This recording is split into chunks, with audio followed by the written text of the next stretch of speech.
ये गंडकी नदी में ही शालिग्राम भगवान क्यों है? गंगा जी में क्यों नहीं है? नर्मदा जी में शालिग्राम भगवान क्यों नहीं प्रकट होते? यमुना जी में भगवान शालिग्राम क्यों नहीं प्रकट होते? केवल गंडकी नदी में क्यों प्रकट होते हैं? इसकी भी एक बहुत प्राचीन कथा है। वो कथा बहुत ध्यान पूर्वक सुनिएगा प्रिय भक्तों। श्री गंडकी माता पिछले जन्म में एक वैश्या थी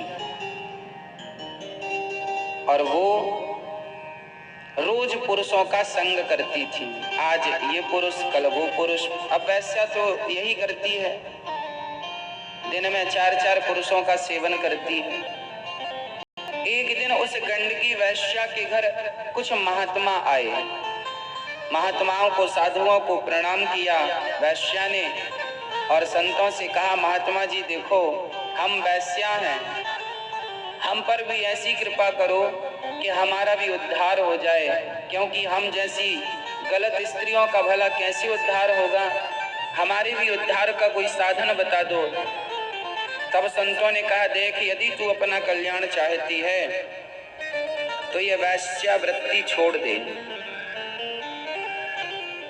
उस महिला ने कहा, महात्मा जी आप जो कहेंगे मैं कर लूंगी, पर अब मेरी आदत हो गई है, मैं ये वैश्यावृत्ति नहीं छोड़ सकती। मुझे कोई दूसरी आज्ञा दो जिससे मेरा उद्धार हो जाए। तब गुरु साधुओं ने कहा कि देख, सूर्य अस्त होते ही तेरे घर जो भी पुरुष आ जाए उस पुरुष को अपने पति की तरह सम्मान देना, पति की तरह प्यार करना, और वो पति नहीं परमेश्वर है इस भाव से उसकी सेवा करना। जैसे एक पतिव्रता नारी अपने पति को भगवान मानकर सेवा करती है, ऐसे ही तू तेरे घर जो भी सूर्य अस्त होने के बाद जो भी पुरुष आ जाए उसे भगवान मानकर उसकी पूजा सेवा करना। ये कहकर गुरुजी चले गए। अब वो वैश्या ऐसा ही करने लगी। सूर्य अस्त होते ही उसके घर जो भी आ जाए बस उसके पांव धोती, उसको भोजन कराती और बढ़िया पति की तरह, भगवान की तरह उसका आदर सत्कार सम्मान करती। चूड़ियां पहनती, मांग भरती, बाले पहनती, पूरा श्रृंगार करती, हाथ रचाती और पूरा श्रृंगार करती, और वो पत्नी बनकर उस पति के साथ व्यवहार करती। ऐसे करते करते काफी दिन बीत गए। चूंकि उस वैश्या ने अपने गुरु वचनों पर विश्वास किया तो भगवान एक दिन रीझ गए, उसके विश्वास पर रीझ गए। याद रखना, भगवान जब भी रीझेंगे तो आपके विश्वास पर रीझेंगे।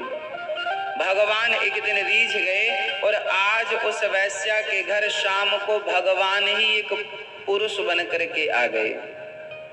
शाम हुई तो पुरुष, सामान्य पुरुष बन के भगवान आए। अब जैसे ही गए तो भगवान रोज की तरह वो उस भगवान जो पुरुष बनकर गए उससे उस वैश्या ने अपना पति मान लिया। आइए, आज हमारे पति आप हैं। अब फिर उसके नाम की मांग भरी, उसके नाम की चूड़ी पहनी, उसको पांव धोकर उसको प्रणाम किया, आप हमारे पति हैं आज रात के लिए, जब तक सूर्य उदय नहीं हो जाते, ऐसे गुरु का आदेश है। अब भगवान तो भगवान है। अब गंडकी पांव धोती और पूजा करती। रात के 11-12 बजे भगवान के माथे पे दर्द हुआ। भगवान तो छलिया है, लीलाधर है, भगवान के माथे पे दर्द हुआ। भगवान रोने लगे, सुनो दर्द बहुत है। वो पत्नी बोली, वो वैश्या बोली, जो कि अभी रात भर दर्द हुआ। भगवान रोने लगे, सुनो दर्द बहुत है। वो पत्नी बोली, वो वैश्या बोली, जो कि अभी रात भर के लिए पत्नी थी, मैं डॉक्टर वैद्य जी को बुलाऊं?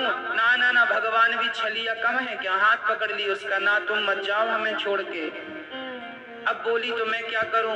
बोले, मेरे तो प्राण निकल रहे हैं और सुबह होने के पहले भगवान मर गए। 4 बजे रात को ही भगवान ने मरने का नाटक किया, मर गए। वो पुरुष बन के आए थे भगवान, वो पुरुष मर गया। अब वैश्या ने, गंडकी ने देखा कि मेरा पति मर गया। अब वो रोई नहीं, बस अपने पति को गोद में लेकर बैठ गई।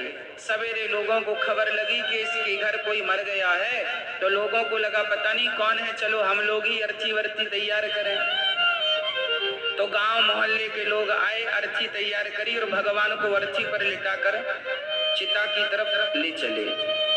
अब ये गंडकी पीछे पीछे चल पड़ी। लोगों ने कहा कहाँ जा रही है? बोले मैं अपने पति के साथ सती होना चाहती हूँ। गांव के लोगों ने कहा ये तेरा पति है? बोली हाँ। गांव के लोग बड़ा हंसे, बोले वैश्या का भी कोई पति है? अब गांव के लोग क्या जाने किसका भाव क्या है। सब तो वैश्या ही कहते थे, पर वो तो पति मान चुकी थी उसे रात भर के लिए। अब जब चिता पर रखा गया भगवान का शरीर, तो ये गंडकी जाकर चिता पर बैठ गई और बोली खबरदार कोई आग ना लगाए। अपने पति का सिर, चूंकि वो भगवान थे, भगवान का सिर अपनी गोद में रख लिया और हाथ जोड़ के कहा हे ईश्वर, यदि मैंने अपने गुरु वचनों पर विश्वास करके, यदि मैंने आए हुए पुरुष को पति मानकर सेवा की हो और पति की सेवा पर पुरुष पर मैंने कभी निगाहें न डाली हो, तो चिता में आग लग जाए। बस ये कहना था कि आग लग गई। चिता जलने लगी और जब चिता जलने लगी तो भगवान जो मरे हुए पड़े थे उन्होंने एक आंख खोलकर देखी कि ये भागी तो नहीं, इसे गर्म तो नहीं लगा। पर चिता जलने लगी, लपटें बड़ी बड़ी निकलने लगी, पर ये तो आंख बंद करके बैठी है। अब भगवान समझ गए कि ये कच्ची नहीं है, ये तो पकी हुई है। तुरंत भगवान चतुर्भुज रूप में प्रकट हो गए। वाह देवी, मैं तुम्हारे गुरु वचनों पर विश्वास से प्रकट प्रसन्न हो गया और तुमने मुझे अपना पति माना है, मुझे वरदान मांग लो, क्या चाहती हो? तब उस गंडकी ने कहा हे नाथ, आज मुझे सबसे ज्यादा सुख मिला जब आपका सिर मेरी गोद में था। मैं आपसे यही वरदान चाहती हूँ कि सदा सदा के लिए आप मेरी गोद में विराजमान हो जाएं। बस ये कहकर उसकी आंखों से अश्रुधार निकले, तो उसकी आंखों के अश्रुधार से ही वो गंडकी स्वयं पिघलकर पानी बन गई और भगवान ने कहा ठीक है, अब तू गंडकी नदी बनकर बहेगी और मैं तेरे भीतर शालिग्राम बनकर तेरी गोद में सदा सदा के लिए रहूंगा। वही गंडकी नदी में आज भी शालिग्राम भगवान का वास है।